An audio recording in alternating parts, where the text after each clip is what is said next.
Welcome to the Deep Dive, the place where we cut through the Welcome noise to the Deep Dive, and the place where we really cut get through the noise and really get straight to the strategic core of what you need to know.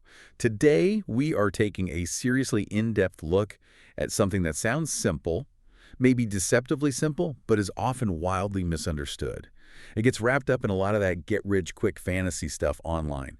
We're talking about affiliate marketing strategies, and more importantly, how to actually do it right. Yeah, affiliate marketing, or AM as you'll hear it called, it's absolutely an accessible path to generating income online. I mean, lots of people start there. But the complexity, well, it really comes in when people try to shortcut the relationship part. The core idea is super simple. It's basically just a sophisticated referral program, like recommending your favorite restaurant. But our mission today, really, is to distill the clear, effective steps right from the sources we looked at. We want to make sure you start off on the right foot with the mindset and the strategy that actually leads to, long-term success, not just a quick flash in the pan. Okay, so let's define that core right out of the gate. What is affiliate marketing in its purest form? Well, it's earning a commission by promoting other people's products. Simple as that. That means you're generating income by sharing, maybe recommending, definitely promoting another company's product or service. You're essentially playing matchmaker, connecting a customer to a solution they need. And when they buy, you get a little thank you cut of the revenue. And here's the initial, I think, really powerful aha moment that makes this whole model so attractive, especially for beginners. You don't have to create your own product. Just think about that for a second. Think about the infrastructure, the time, the money required to launch, say, a new piece of software or manufacture some physical gadget. Someone else took on all that hard work, the design, the testing, the customer service infrastructure, everything. You get to completely bypass those massive upfront investments and headaches. That's a huge point. Right. Yeah. You can just jump in and potentially start making money as soon as you have a platform. And that platform could be anything, really. Maybe you have a thriving email list already, or maybe it's just a simple social media profile you're starting out with. As long as you have a place to share those crucial affiliate links, it is perhaps the fastest way to monetize an audience you already have, or even to start building one from scratch around recommendations. Definitely one of the fastest entry points. Okay, so let's unpack why affiliate marketing works so well, why it's become just an enormous force in the digital economy. Our sources, they consistently hammered home two major selling points. First, the extremely low barrier to entry. Incredibly low. And second, the incredibly low risk involved. Most programs, whether you're looking at working with a huge retailer or maybe a small niche software company, they are almost always 100% free to join. And that low risk part, it really cannot be overstated. Seriously, Yeah. you avoid the massive headaches, right? And the capital needed for things like product creation or stocking inventory, or God forbid, handling the logistical nightmare of shipping and returns. Think about it. If a customer is unhappy with that physical product you recommended, maybe a blender breaks. Well, that customer calls the company, not you. And that freedom, that detachment from the product fulfillment, it lets you focus 100% of your energy on what you hopefully do best, communicating with and serving your audience. It's fascinating because AM really operates on what the source is called a pure win-win-win model. It's a concept totally centered on mutual benefit. Exactly. It has to be win-win-win or it falls apart. So the audience wins because, through your trusted recommendation, they get a useful product or tool that genuinely solves a problem they have. That's win number one. The company wins because they gain a new qualified customer they probably wouldn't have found through their normal marketing channels. They essentially pay you a finder's fee for that introduction. Win number two. And finally, you, the affiliate, you win by receiving a commission from that sale you helped generate. Win number three. But crucially, the linchpin holding this whole system together is one thing. The audience's trust in your recommendation. If that trust breaks down, maybe you recommend junk just for a commission. Well, the entire engine just stalls. Completely. Right. Okay, let's talk nuts and bolts then. The three main players that make this engine actually run. Number one, there's the affiliate. That's you and your website or your YouTube channel or your email list, whatever your platform is. Number two is the affiliate company or the network.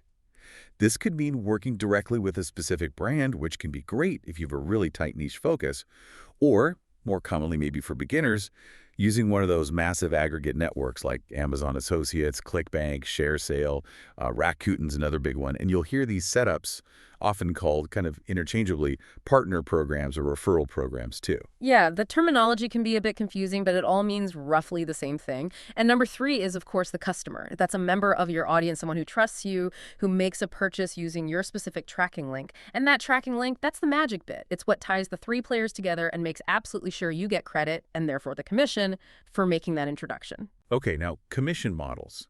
This is where it starts to get strategically interesting, I think. And it's where beginners often maybe stop short in their understanding.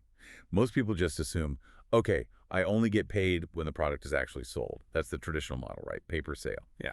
But our sources detailed a surprising variety, actually, in how you can earn commissions. And understanding this can really dictate which products or programs you should even pursue. Yeah. Pay per sale, or PPS, that's definitely the standard, the most common one. Commission earned only upon the final purchase. Makes sense. But let's look beyond that, because there's more. You sometimes see pay per click, or PPC. Now, this is pretty rare, gotta say, but some very specific high-value companies might pay you just for driving targeted quality traffic to their site. Doesn't matter if a sale happens right away. They value that specific visitor, maybe the data they get, highly enough to pay just for the click itself.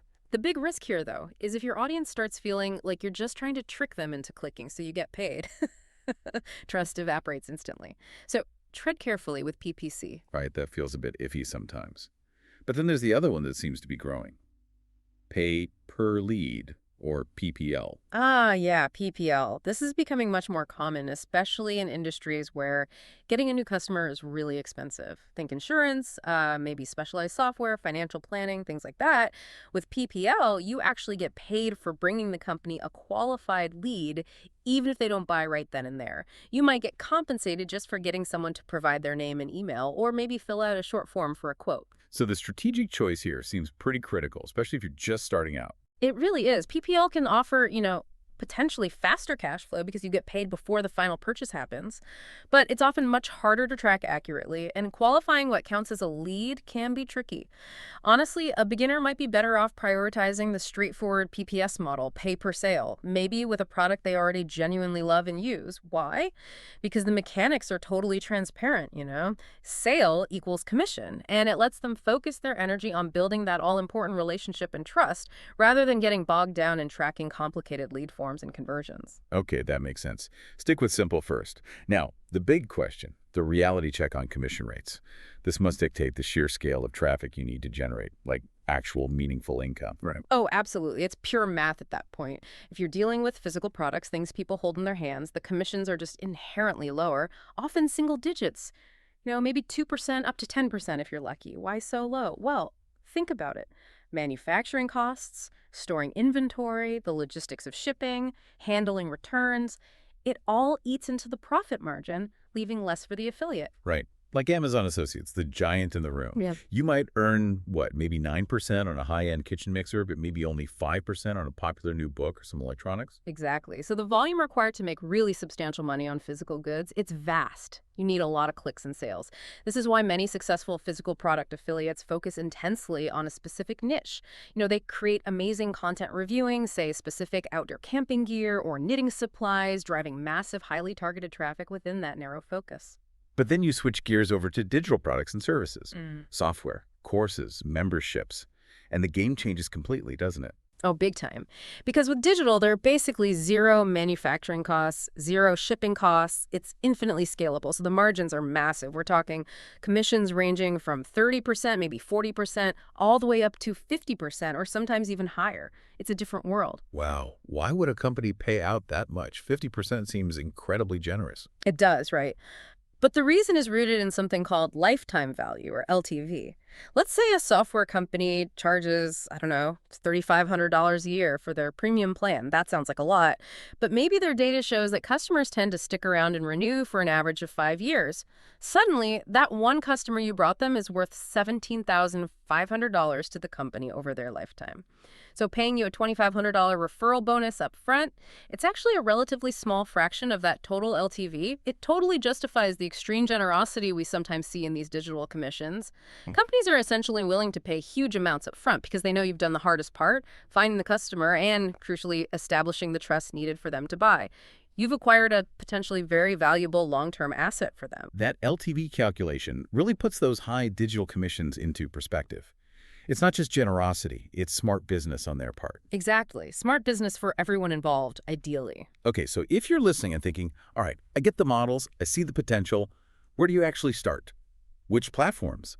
Our sources consistently pointed to two kind of world-class networks that are really essential entry points, mainly because their size, their reliability, and frankly, their ease of use for beginners. Yeah, the first one is the big one we mentioned, Amazon Associates. It is the largest affiliate program globally, hands down, and it's famously easy to join. Now, yes, the commissions for physical goods are lower, as we discussed, but the sheer mind-boggling variety of products means that pretty much any niche audience can find something relevant to recommend on Amazon. Plus, and this is a big plus, people already trust Amazon. They probably have their credit card saved there. So the conversion rates, once someone clicks your link, tend to be extremely high. Less friction. Makes sense. Amazon's the default for so many people. What's the second major player, especially if you're chasing those higher digital commissions? That would be ClickBank. If you're focused on digital products, e-courses, software tools, downloadable guides, ClickBank is often the go-to. It's one of the most trusted and oldest networks around, been doing this for ages. They feature something like over 4,500 digital products, many offering those higher commission structures, in that 30%, 40%, 50% range. So if high-margin digital stuff is your target, ClickBank is probably the first place you should look. Okay, Amazon for breadth, ClickBank for digital depth. Got it. But let's tackle what you called the biggest initial psychological hurdle for a beginner, that website requirement. Ah, yes, the dreaded website field on the application form. When you apply to these programs, Amazon, ClickBank, others, they usually ask for your website URL. And people often freeze here. They think, oh no, I need a custom domain, I need a fully built out blog, I need hosting, and they just stop. But that's not really necessary, is it? At least not right at the start for the application itself. Not at all. It's a misconception. To gain approval, especially initially, beginners can easily use a link to their existing free Facebook profile, provided it's, publicly viewable and somewhat relevant to what you might promote. Or, probably even better and cleaner, just create a brand new free YouTube channel. Even if that channel has literally 0 videos on it yet, pasting that channel URL into the application form shows the network where you intend to eventually promote their links. It satisfies the requirement without forcing you into spending money or time on a full website build right away. Just get approved first. That's a great hack. Use a free platform link just to get your foot in the door. Exactly. Lower the barrier for yourself. So let's simplify the actual mechanics now into, say, 5 basic steps. How do you become an affiliate? 1. Find a company or a specific product you genuinely like, ideally something you already use yourself and can vouch for. That's key. 2. Sign up to be their affiliate. As we said, it's almost always 100% free. The application is usually instant or maybe reviewed within a few days. 3. Get your unique affiliate link. The company or network provides this. Amazon has its Site Stripe toolbar, others have dashboards. You copy your specific link. 4. Share that link with your audience in a helpful context. And 5. A customer clicks your link, they go buy the product, and boom, you earn your commission. The trapping link does the work. Simple mechanics, yeah. 5 steps. But now for the crucial part, the methodology behind that sharing. You called it the soft pitch in practice earlier. This is where we really start building that trust capital, right? This is everything. Our sources made a really clear and I think useful distinction here. Personal recommendations, when done right, feel like you're just sharing a great find with a friend. Like you're genuinely excited about how this thing helped you. Almost like you're, a little bit in love with the product's solution. Hard ads, on the other hand, feel like your wallet is being assaulted, like someone's just trying to grab your cash. Yeah, that's a great analogy. Wallet assault. It really highlights the emotional difference in how the message lands. Totally. So we're talking about free, organic link sharing here, especially when starting. Think about sending a truly personal email recommendation to a friend. Not a mass email blast to your list, but a genuine one-on-one note like, hey, Sarah, I just finished reading this amazing sci-fi book, reminded me of that author you like, thought you'd really enjoy it too. Here's the link if you want to check it out. Add a personal note about why you think they specifically would like it. That kind of personal, non-pushy communication is often where the very first affiliate commissions are earned, because it comes from a place of genuine connection. Or Maybe posting something casually on your personal Facebook profile. Not framed like a structured ad, but more like, Yeah, like, hey everyone, I just tried out this new kitchen gadget last night. Seriously saved me like 20 minutes making dinner. Wow. Highly recommend if you're busy like me. And then maybe the link. You're emphasizing your personal, genuine experience and the benefit you got. It's communication, not a billboard. okay, that makes sense. Yeah. Personal, organic, helpful. Before we move into the deeper strategy pipeline, maybe a quick word on links themselves. You said don't worry about complexity, but are there any basics beginners should know? Ah, good point. While the concept is simple, those raw affiliate links you get can sometimes be really long and ugly, filled with tracking codes. So a good practice, even for beginners, is to use some kind of link masking tool or a URL shortener. Services like Bitly or plugins if you have a WordPress site later on. This does two things. One, it makes the link look much cleaner and more professional, maybe even including your brand name. And two, it often allows you to track the clicks on your end even before you dive into the network's more complex analytics dashboards. It helps you see what's working. And again, making the link look like it belongs to your brand reinforces that trust when someone clicks it. It feels less jarring. Good tip. Clean up the ugly links. Okay, this feels like a good place to pause for a moment. Right. We've covered the basics, why it works, how to get started. Yeah, the foundational stuff. But that soft pitch strategy, building the relationship, it's key. Absolutely. But here's the tough reality check, and it's one we really need to address. All the strategy in the world, the best recommendations, the most trust, none of it matters much if you can't actually get traffic, get eyeballs on your stuff, or Yeah. build that crucial email list, right? It is the absolute unvarnished truth. You can have the most ethical, perfectly aligned offer. You can have the most trustworthy, helpful, soft pitch imaginable. But if the right people aren't seeing it, or if you don't have a reliable way to consistently reach them outside of, say, the whims of volatile social media algorithms, you just won't see consistent sales. It's Yeah. as simple as that. Traffic generation and lead capture mechanisms, those are the engine components that, frankly, most beginners overlook in their excitement about the product itself. So let's be direct here. Starting affiliate marketing is exciting, but here's the truth. No matter how good your offer is, without the right traffic and an email list, you won't see consistent sales.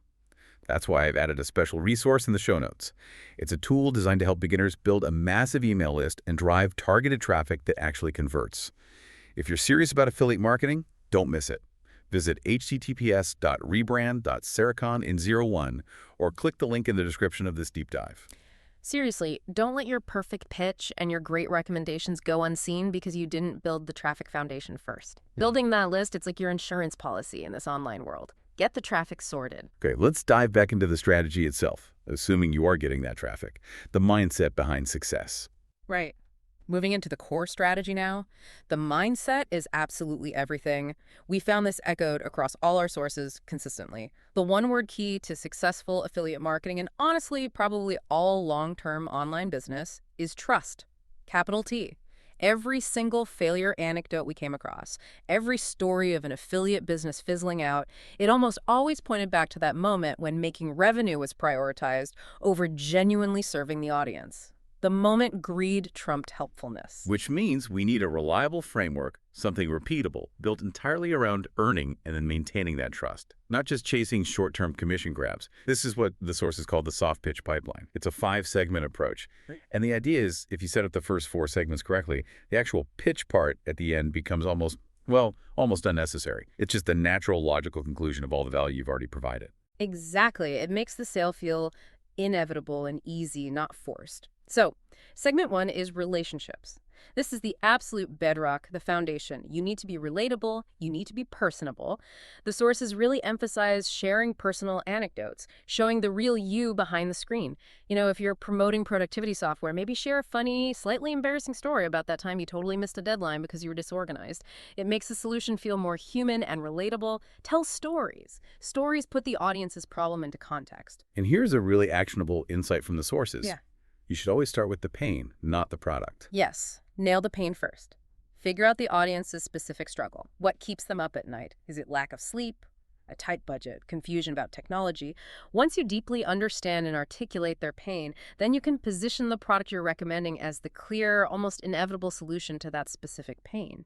And to speed up that relationship building, we came across this great concept. RA, or Random Acts of Kindness. Digital RAO. Right, and this isn't just like replying thanks to a comment, is it? It's more involved. Much more. Digital RAOK means actively going above and beyond what's expected. It might mean proactively sharing a totally non-affiliate free resource, maybe even a link to a competitor's helpful article, because you know it will genuinely help someone who left a comment. No strings attached.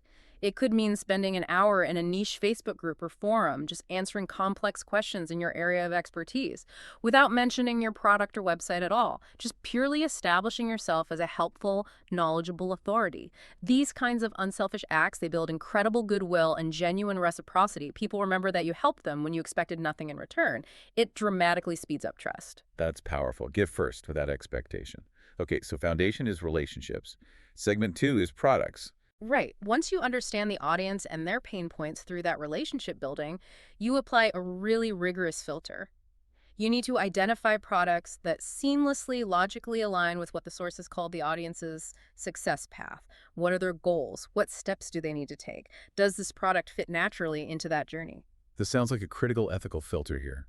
You might find a product with an amazing commission. Exactly. But if it doesn't genuinely help your specific audience get from point A to point B on their path, you have to be prepared to say no, even if it's a 70% commission. If a non-affiliate product, maybe even a free tool, is objectively the best solution for your audience's current need right now, your integrity demands you recommend that one first. Why?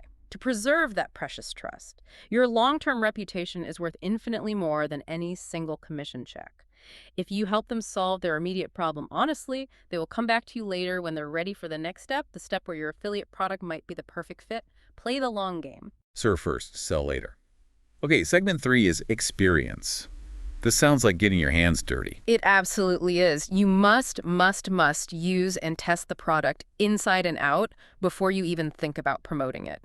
You are essentially attaching your reputation, your personal brand name, to the company you're affiliating with. It's an endorsement. You need to know firsthand exactly what kind of experience your audience is going to have. From the moment they click buy, to the unboxing, to using the features, maybe even interacting with their customer support if something goes wrong. You need to know. But what if the product is, like, super expensive? Say you review high-end cameras, but you can't personally afford the latest $5,000 model you want to recommend. That's a common and very valid question. Ethically, you absolutely cannot pretend you own it if you don't. That's instant trust destruction if discovered. The sources suggested a clear path here. If you genuinely cannot own the high-ticket item yourself, you must invest significant time with someone who does. Interview them in depth. Conduct a shared review where they demonstrate it. Or maybe focus your primary promotion on a cheaper entry-level version of the product line that you can afford to own, use, and test thoroughly yourself. The key always is transparency. Be upfront about your experience level. I haven't used this specific model, but here's my experience with the previous version, and here's what experts I trust are saying about this new one. Honesty covers a lot. Okay, transparency is key. And showing the product in action seems vital too. Hugely important. Things like unboxing videos, start-to-finish demo tutorials. They work because they eliminate mystery and build desire. There's this concept of mirror neurons in our brains. When someone watches you physically using a product successfully and easily on video, their brain starts to fire as if they're doing it too. They can literally start to imagine themselves achieving the same positive results. This visualization significantly reduces the internal friction and hesitation associated with making the purchase decision. Seeing is believing, and believing leads to buying. Mirror neurons. Fascinating. Okay, so we have relationship, product fit, experience. Moving to segment 4. Proof. How is this different from experience? Good question. Experience is about showing the product in action, the process of using it. Proof is about showing the tangible, undeniable results and positive outcomes that come from using it. Can you give an example? Yeah, the sources cited a perfect one. The documentary Fat, Sick and Nearly Dead, remember that? Oh yeah, the juicing guy? Exactly. That film wasn't a direct commercial for any specific juicer brand. It was one man's personal journey, showing his dramatic health transformation through the process of juicing. That documentary acted as pure, unassailable proof of the potential outcome. And guess what? It drove massive sales for juicers across the board because the audience saw the undeniable result. They saw the proof. So proof is the after picture, the result. Precisely. You need to give your audience data, maybe compelling case studies, demonstrations of results. You could collect testimonials or before and after stories from people within your own audience who have used the product based on your earlier non-affiliate recommendations. Look what Sarah achieved using this. Proof doesn't always have to be some huge dramatic transformation. It just needs to be authentic, relatable, and ideally verifiable. Show, don't just tell, the results. Makes sense. Results sell. Okay, finally, segment 5 is the pitch itself. You said if the first 4 are done right, this part is almost easy. It should be the shortest, least aggressive part of the whole pipeline. If you've built the relationship, chosen the right product, demonstrated your experience, and provided compelling proof, the pitch is really just a formality. It's giving them the specific link and maybe a final nudge. And this is where absolute transparency is critical, right? Disclosing the affiliate link. Non-negotiable. You must always clearly disclose that you're using an affiliate link and might earn a commission. This isn't just about following regulations that the FTC requires. It's fundamentally about maintaining that mutual respect and trust you've worked so hard to build in the first 4 segments. And honestly, if you've served them well, provided genuine value, people often want to support you. They will actively choose to click your link as a way of saying thank you for your help. That honesty actually fosters reciprocity. Don't hide it. Okay, be upfront. What about actually placing the link? Just stick it at the bottom. No, link placement matters quite a bit for conversions. Don't just bury it at the end of a long article or video. You need multiple natural opportunities for them to click, structured logically within your content. Maybe provide a link near the beginning for those who are already convinced and just want to buy immediately. Place it again in the middle, perhaps right after you've shared a key piece of proof or overcome a common objection. And definitely include it clearly at the end as part of your final call to action. You can even sometimes link specific product images directly to your affiliate link, cover all the bases, make it easy for them when they decide they're ready. Multiple opportunities, got it. And then there's one more layer to the pitch the sources mentioned. The competitive edge, the bonus offer. Yes, the strategic bonus. This is how you really stand out. To incentivize someone to buy through your specific affiliate link over anyone else's, or even buying direct, you offer a unique complimentary bonus. But this bonus needs to be strategic, not random. If you're promoting, say, web hosting, your bonus shouldn't be a generic ebook on social media marketing. That doesn't make sense. It should be something directly related, like a quick start guide you created on how to install WordPress on your new hosting in under 15 minutes. Or maybe exclusive access to a private monthly Q&A webinar where you personally answer their website setup questions. So the bonus enhances the value of the original product, making buying through you the obviously better deal. Exactly. The strategy is simple. Your bonus should make buying the product from you objectively a better overall package than buying it directly from the company or through any other affiliate. And crucially, the bonus is created and delivered by you, the affiliate. This reinforces your relationship, increases your perceived value, and makes your specific pitch almost irresistible without having to be pushy about the core product itself.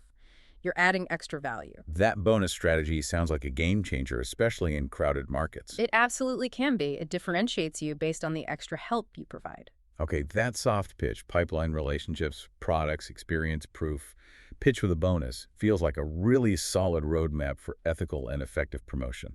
Let's talk about scaling this up now, moving into more advanced territory. Right. We established earlier that you can technically start with just a free social media link or YouTube channel to get approved for programs. But for the long haul, if you're serious about building a real sustainable business around affiliate marketing, a dedicated website you control is an absolute must-have, non-negotiable. Why the strong stance? What's the fundamental reason? Control. Pure and simple. A website gives you full control over your content, your branding, your email list capture. You're tracking everything. You should never, ever put the entire fate of your income solely in the hands of third-party platforms like Google Search, Facebook, Instagram, or even Amazon itself. These platforms can and frequently do change their algorithms, their rules, their commission structures overnight with zero warning. If your entire business relies exclusively on traffic from one platform you don't own, you're not running a business, you're running a high-risk operation built on rented land. A website is your owned asset. Build on land you own, not rented land. I like that. Okay, so assuming you have that stable foundation, that website, how do you leverage it with advanced content types for promotion that lasts? Great question. There are a few key strategies. First, there's the concept of the epic post. This isn't your average 500-word blog review. No, this is a definitive one-stop shop resource. Think a 5,000-word, incredibly detailed deep dive review, or a comprehensive step-by-step how-to guide, or an exhaustive troubleshooting FAQ that answers every possible question about the product. This kind of pillar content is designed specifically to rank highly in search engines like Google for a wide range of keywords related to the product. It aims to become the go-to resource driving sustained, high-quality, long-tail search traffic for potentially years to come. It's an asset that keeps working for you. So one massive piece of content can outperform dozens of small ones if it's truly epic. Often, yes, especially for search traffic. Next, we see the growing power of video dominance. You shouldn't just make one YouTube video about a product you're heavily promoting. You should aim to create multiple videos covering different angles. Think about the variety, the initial unboxing and first impressions, a detailed start-to-finish tutorial showing how to use it effectively, maybe a comparison video putting it head-to-head against a key competitor, or even a long-term case study showing the results after using it for 6 months. And the power here is double exposure. Exactly. Twofold power. First, YouTube itself is the second largest search engine in the world. It generates its own massive stream of traffic from people searching directly on YouTube. Second, and increasingly important, that YouTube video content often shows up directly within Google search results pages right alongside the text articles. So you get 2 bites at the search apple. This is particularly crucial right now, as we're seeing AI-generated text content potentially starting to dilute the ranking potential of some purely text-based blog articles. Real human video content really stands out, builds trust faster, and Google seems to value it. Video is definitely key. What about more interactive stuff? Absolutely. Don't overlook webinars. Hosting a live online event, perhaps even getting the product owner or creator to join you as a guest, can build incredible excitement and personalization. People get to ask questions live, you build buzz. But here's the strategic twist many miss. The real long-term value often comes when you publish the replay of that webinar. Our sources consistently suggest that significantly more people will likely watch the evergreen replay video over the subsequent months or even years than actually attended the initial live event. That replay video becomes another valuable long-term content asset, continually driving leads and sales long after the live event is over. Record everything. Epic posts, multiple videos, webinar replays. That's a solid content strategy. Now let's bridge from content to human strategy. Yeah. You mentioned relationships earlier. Yes, because once you're generating this high-quality traffic and demonstrating value, you become valuable to the product creators. It's time to leverage that with advanced relationship tactics. Specifically, actively work to establish a direct connection with the product owner or someone on their leadership or partnership team. And this isn't just about schmoozing or networking, right? There's a strategic purpose. Definitely strategic. Firstly, it's about quality control for your audience. This direct connection helps you better vet the product quality ongoing, ensures the company actually cares about the customers you send them, and gives you a direct line to escalate issues if your audience starts reporting major problems. Remember that quality control mistake we'll talk about later. Having this relationship allows you to get ahead of those potential issues and protect your audience and your reputation. So it's risk management too. What else does that relationship unlock? Negotiation power. Because you are now delivering consistent, high-quality, converting leads, not just random clicks you're in a position to negotiate, you can often negotiate higher commission rates. Maybe you started at 30%, but now you can realistically ask for 40% or even 50% because you're a proven partner. You can also negotiate special, exclusive deals just for your audience. Things like an extended 60-day free trial instead of a standard 30 days, or a unique discount code that only your followers can use. This makes your promotion truly unique, adds massive value for your audience, and reinforces the benefit of them sticking with you. Higher commissions and exclusive deals. That definitely sounds advanced. What about the user experience when they click the link? Great point. Here's a concrete advanced tactic related to that. Ask the company for a custom branded landing page on their website, specifically for your referrals. You might see URLs like, hypothetically, company.com, your brand name. Pat Flynn famously did this with Bluehost, having an askpat.com Bluehost-style redirect. So when your customer clicks your affiliate link, they land on the official company domain, which builds trust, but they see your logo or branding elements on that page. This maintains that crucial visual continuity and reinforces trust during the transition from your site to theirs. It reassures the customer, okay, I'm in the right place, this is still connected to the person I trust. It can significantly reduce bounce rates at that critical moment. That branded landing page is a really slick move. Maintains the trust right through the purchase. Okay, before we wrap this section on advanced stuff, you mentioned platform risk earlier, not relying just on Google or Facebook. Beyond just having a website, what are like the top two concrete things people should be doing right now to protect themselves from sudden algorithm changes or platform bans? Excellent question. Number one, without a shadow of a doubt, is building and nurturing your email list. We keep coming back to this, but it's fundamental. If you rely solely on one traffic source, like Google search, a single algorithm update you didn't anticipate can literally wipe out 80% of your traffic and thus your income overnight. We've seen it happen. By focusing relentlessly on capturing email addresses on your website, you own that communication channel. If Google suddenly hates your site or Facebook shuts down your page, you still have potentially thousands of people on your list that you can contact directly, instantly, offering value and making recommendations. Your list is your business's core asset. Own the list. Got it. What's number two? Traffic diversification. Don't put all your promotional eggs in one basket. Don't just rely on those epic posts for Google search. Commit time and energy equally to building your YouTube presence. Run those webinars. Experiment with other platforms relevant to your niche, maybe Pinterest if you're visual, or LinkedIn if you're B2B. Heck, once you're consistently profitable, you might even strategically reinvest some earnings into paid advertising channels like Facebook ads or Google ads, but this time sending traffic to your own landing pages to capture emails, not directly to affiliate links like your early mistake. The principle is build multiple streams of traffic flowing towards your own platform, your website and list. If one stream suddenly dries up due to platform whims, the others can keep your business afloat. Don't be a one-trick pony. Email list and traffic diversification. Okay, those are crucial safety nets. Now, we've talked a lot about the bright side, what to do, but affiliate marketing has a dark side too, doesn't it? We have to talk about the mistakes, the pitfalls that derail even well-meaning people. Oh, absolutely. It's just as important to know what not to do. Avoiding the landmines is key. And I feel like I have to share my own cautionary tale here, my own walk through the dark side, brief as it was.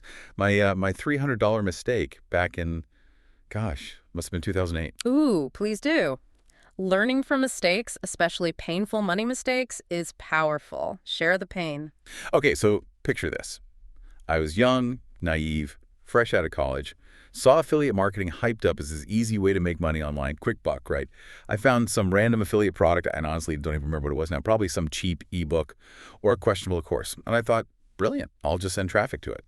So I spent $300, which felt like a fortune to me then, on Google AdWords, setting up ads that drove traffic directly to my raw affiliate link for this product. My entire strategy was traffic equals money. That was it. I didn't read the product myself. I didn't vet the company selling it. I definitely didn't write my own review or build any trust. Just ads straight to the link. And the result of my $300 investment, absolutely zero. Nothing. Not a single sale. Wow. $300 straight down the drain. But what a perfect, if expensive, wake-up call. That anecdote perfectly illustrates the core lesson. Affiliate marketing is not about clever traffic manipulation or just blindly throwing money at ads. Yeah. It is fundamentally, intrinsically about relationship building and trust. That $300 was basically your tuition fee to learn the central importance of the serve-first mentality that underpins all successful, sustainable affiliate marketing today. Traffic only converts into sales when that trust has already been established. Your mistake proved it. Painfully, yes. So let's use that as a jumping off point. What are the biggest traps people fall into, the major mistakes to avoid? Mistake number one seems to be promoting a mismatch. Absolutely. This is probably the most common temptation, especially when you see those high commission numbers flashing. Promoting a mismatch happens when you choose a product based primarily on how much you stand to earn, rather than on whether it genuinely meets your specific audience's needs and aligns with your established brand. As your platform grows, as you gain visibility, trust me, the vultures will start circling. You'll get emails offering amazing commissions on products that are, well, totally irrelevant to your niche. You must develop the discipline to say no. Even if it's a popular, reputable company offering you 50% commission. If your brand is, say, purely focused on gentle parenting techniques for toddlers, promoting a high-commission online course about day trading cryptocurrency, it makes zero sense. It will instantly confuse your audience, dilute your brand message, and scream, I care more about the money than helping you with your actual problems. Stick to your lane. Protect the brand focus. Okay, mistake number two. Ignoring quality control after the promotion starts. Yeah, this is the set it and forget it trap. You find a great product, set up your promotions, the commissions start rolling in, and you just assume everything stays great forever. Big mistake. You absolutely must continue to monitor your audience's experience after they make the purchase through your link. Why? Because companies change. They get bought out by larger corporations with different priorities. Their customer support quality might degrade over time. Their product features might change in ways that no longer benefit your audience. The sources gave a classic example of this potentially happening with Bluehost. For years, they were heavily recommended by many affiliates. But after around 2013, due to corporate changes, many reported a noticeable decline in their customer support quality. If you continue to blindly promote a product whose quality or support has slipped, every single bad experience your audience has reflects directly back on you and your recommendation. It erodes your trust. So you need that ongoing relationship with the company leadership we talked about. Keep an ear to the ground, listening to your audience feedback, and be fully prepared to switch affiliates, even removing your recommendation entirely if the customer experience drops below the standard you promised. And crucially, tell your audience why you switched. That transparency builds even more trust. Stay vigilant about the post-sale experience. Got it. Mistake number 3. Dishonesty and misleading expectations. This one's a trust killer, pure and simple. You have to be totally, radically honest about what a product can and, just as importantly, cannot do. Be upfront about limitations, potential downsides, or who the product is not a good fit for. The worst version of this is recommending software or a service that appears cheap on the surface to get the initial click and sale. But then you find out later that accessing the basic features you promised actually requires a massive, unexpected price increase or upgrade. Your audience feels baited and switched. They feel tricked. And boom, all that trust you carefully built evaporates in an instant, probably forever. So how do you recover if you do make a mistake? Maybe unintentionally oversell something or product changes unexpectedly. This is where the 8-mile rule comes into play. Remember the movie with Eminem where he calls out all his own flaws in the rap battle before his opponent can? The same principle here. If a mistake happens, maybe the product disappoints, maybe you realize you genuinely oversold its benefits based on outdated info, and be the very first person to call yourself out for it. Publicly. Don't wait for your audience to complain. Get ahead of it. Post an update. Send an email. Apologize immediately and sincerely. Own the error completely. Explain what happened and, crucially, offer some kind of remediation path if possible. Maybe recommend an alternative, offer refunds on your bonus, etc. That level of honesty and transparency, even when admitting failure, fosters immense reciprocity. People respect humility and accountability. Your audience will often forgive the misstep because you were upfront and took responsibility. Trying to hide it just makes it worse. Own your mistakes fast and loud. Good rule. Okay, and finally, mistake number 4. Treating affiliate marketing as a get-rich-quick scheme. Yeah, this is the fundamental mindset error that leads to many of the other mistakes. If you rely solely on affiliate marketing, especially if your main method is just running ads or chasing fleeting trends without building a core audience relationship, your income is inherently non-passive. It might feel passive for a bit, but it really stops the moment your active effort stops. The moment you stop posting that content, stop running those ads, stop finding the next hot product, the money dries up. Because you haven't built an underlying asset. So the successful approach isn't just about the links. Not at all. The truly successful long-term approach is to focus first and foremost on building a unique, valuable brand and genuinely serving a specific audience over time, building that loyal community. Affiliate marketing should then become just one profitable revenue stream that naturally flows from the trust and authority you've built. It should sit alongside other potential income streams like consulting, maybe creating your own digital products later, offering services, etc. If you build the brand and serve the audience, the income becomes diversified and much more stable and truly passive over time. If you only chase the links without building the foundation, you're constantly on a treadmill, and the income vanishes the moment you step off. Build the brand. Serve the audience. Let affiliate income be a natural byproduct. That feels like a much healthier, sustainable approach. Infinitely more sustainable. And frankly, more fulfilling, too. So wrapping this all up, what does this deep dive really mean for you, the listener, trying to navigate this affiliate marketing world? It seems clear that long-term success isn't really about mastering the technical side of link tracking or finding secret loopholes. It's almost entirely a direct byproduct of being genuinely helpful, building real relationships, and operating from a service-first, trust-based brand perspective. Exactly. Our mission today was really to give you the blueprint, the framework for starting correctly, or maybe course correcting if you're already doing it. The key takeaways are really internalize that serve-first mentality, rigorously implement those 5 segments of the soft pitch pipeline relationship, product, experience, proof, pitch, and consciously actively work to avoid those 4 major traps: the mismatch, the lack of quality control, dishonesty, and the get-rich-quick mindset. If you do those things, you're way ahead of the curve.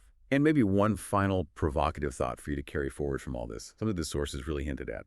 Reflect deeply on the critical difference between product features and audience benefits. Ah, yes. This is crucial for communication. When you're talking about the products you recommend, always apply the so that test. Don't just list a feature, for instance, this juicer has a powerful 1,000-watt motor. Okay, so what?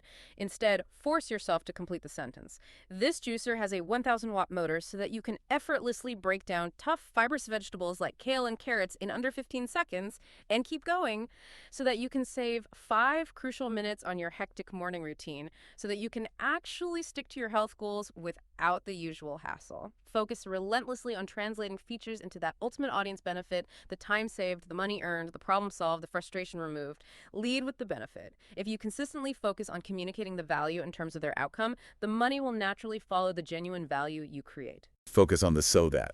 Love that. Okay, one final reminder about getting started effectively. Starting affiliate marketing is exciting, but here's the truth. No matter how good your offer is, without the right traffic and an email list, you won't see consistent sales.